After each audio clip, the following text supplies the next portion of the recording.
After a 33-year leave of absence from his alma mater, I am pleased to present to you Dr. William Gates.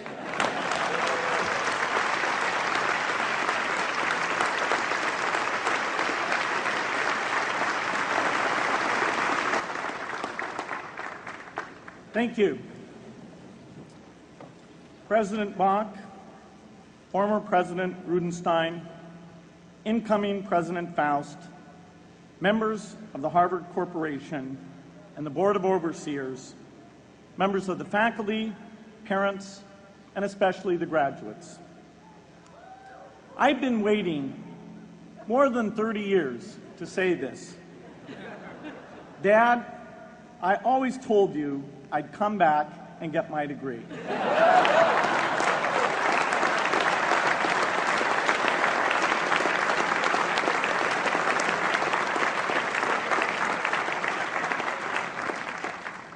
I want to thank Harvard for this honor. I'll be changing my job next year, and it will be nice to finally have a college degree on my resume. I applaud the graduates for taking a much more direct route to your degrees. For my part, I'm just happy that the Crimson called me Harvard's most successful dropout. I guess that makes me valedictorian of my own special class. I did the best of everyone who failed. But I also want to be recognized as the guy who got Steve Ballmer to drop out of business school.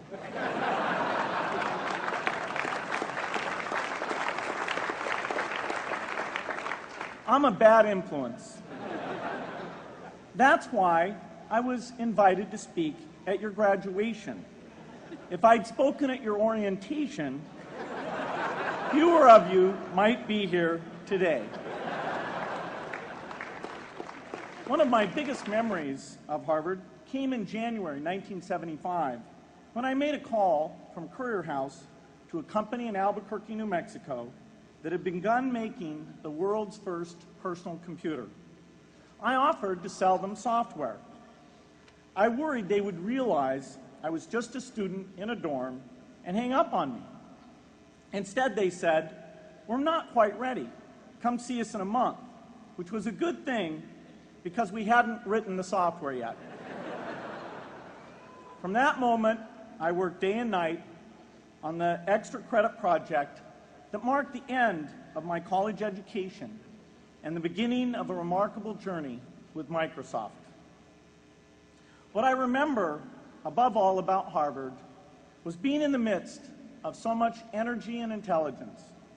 It could be exhilarating, intimidating, sometimes even discouraging, but always challenging.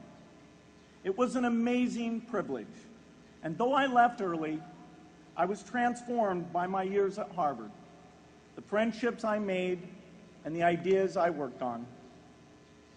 But taking a serious look back, I do have one big regret.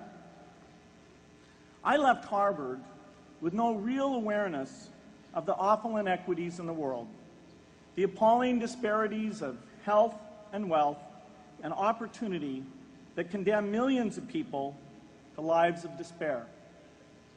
I learned a lot here at Harvard about new ideas in economics and politics. I got great exposure to the advances being made in the sciences. But humanity's greatest advances are not in its discoveries, but in how those discoveries are applied to reduce inequity.